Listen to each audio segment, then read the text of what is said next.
Gawa tayo ng head ni Marshall sa Paw Patrol High Charms Cakes. Gagamit ako ng white fondant na may timbang na 60 gram with Tylose powder na rin to. Bilugin nyo lang at once smooth na hanapin nyo yung gitnang part. Gamit yung hinliliit nyo, lagyan nyo lang siya ng bakad katulad sa video. Gamit yung dalawa yung thumb, lagyan nyo lang yan ng marka para sa mata. Yan din yung magiging guide natin para sa nguso ng ating dog. Start na tayong hulmahin yung pinaka-pisngi at nguso niya. Mula sa harapan ng pisngi, pupus nyo lang siya papunta sa likod. Hanggang sa ma-emphasize yung pinaka-cheekbone niya. Sa gitnang part ng eyes, ayan, i-smooth nyo lang. Sa may babang part, i-push nyo lang naman siya pataas. I-continue nyo lang hanggang sa makuha nyo yung shape na gusto nyo, katulad nitong nasa video. Maglalagay lang ako ng dalawang dot dito gamit yung dating tool. Gagawa na tayo ng pinakabibig ng ating yung dog. Matulis na part ng Dresden tool, ayan yung pinang shape ko. At yung kabilang side naman ng Dresden tool, yung medyo makapal, ayan yung gagamitin natin pang shape sa lower lip. Para makita lang yung pinakailalim ng bibig ng dog. I-emphasize lang natin yung sa side na merong dot para makita nakasmile siya. Magpuproceed naman tayo sa part ng nose. Lalagyan ko lang siya ng hiwa sa gitna at gagamit ng ball tool para dun sa paglalagyan nga ng nose. After niya, gagamit din ako ng ball tool para sa eyes. Malayo talaga yung eyes nila sa isa't isa kasi chibi style lang to. So after natin malagyan ng lubog, maglalagay na tayo ng white fondant. Gamit uli yung Dresden tool, medyo ipa-flatten lang natin yung white fondant dun sa eyes. Make sure na hindi siya nakaluwa, tignan. Gagamit uli ako ng ball tool dito para naman lagyan ng lubog yung pinakagitna ng eyes. At mag-a-add naman ako dito ng sky blue na maliit na fondant. At ipa-flatten gamit ang Dresden tool. Medyo maliit na bilog to. Again, make sure na hindi siya nakaluwa, tignan. Sa paikot ng sky blue, maglalagay lang tayo ng black na border. Sobrang nipis lang yan, black fondant na yan, mi. Tapos, sinaikot ko lang siya doon sa blue. Pwede kayo gumamit ng paint dyan, mga kung sanay kayo. Maglalagay naman ako ng black dito, parang eyeliner. Sa paggawa ng face, itong eyes talaga yung medyo matagal gawin. Yung thicker part ng fondant na black, doon siya sa may side ng ears. Maglalagay din ako ng sobrang nipis na black fondant sa may ilalim ng eyes. Mas manipis, mas maganda, pero kung gamay nyo ang pagpe-paint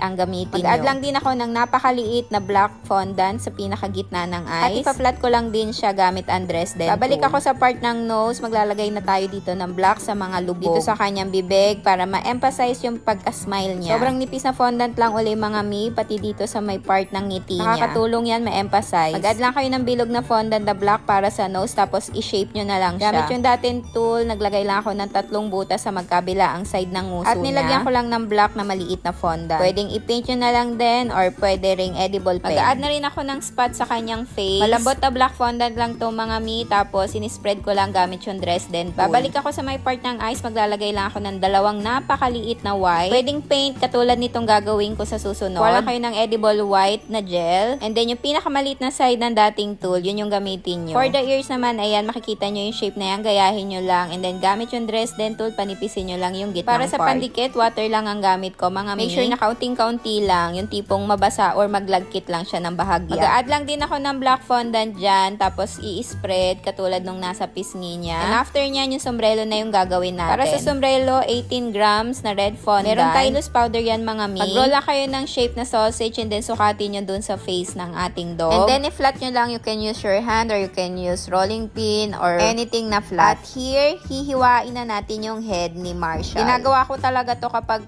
yung topper is merong sombrero or merong something na headdress. Para magmukha talagang nakasuot sa kanya yung sombrero. Gagamit uli ako ng water para idikit yung finlat natin na red kanina. Kukuha lang uli ako ng bilog na red fondant para dito naman sa taas ng sombrero. Medyo i-flatten nyo lang yung harap na side nito. Meron kasi yan logo dyan sa harap ng sombrero niya. Grab your yellow fondant at gagawa tayo ng belt para dun sa sombrero. This time gumamit ako ng maliit na rolling pin para i-flatten yung yellow fondant. Gagawa lang ako dito ng isang manipis na strip ng fondant. At ididikit ko dun sa pagitan ng finlat at saka bilog na fondant sa taas. Mag-a-add lang ako ng red fondant dito sa gitnang part sa taas ng sombrero. At gagamit ulit ako ng red fondant para dun sa harap na logo. Mano-manong cut lang yan mga mi. Hindi na ako gumamit ng pan-trace. Ilinis ko lang yung mga side gamit yung daliri ko at shinape siya ayon sa itsura niya. And then ididikit ko lang siya dito sa taas. Meron lang din tong flashlight sa gilid. So gumamit ako dyan ng gray fondant. Yung maliit na gray fondant, nilagyan ko lang ng butas sa harap at nilagyan ng white. And here na yung face ni Marshall. Logo na lang ang kulang. Thank you for watching and see you soon.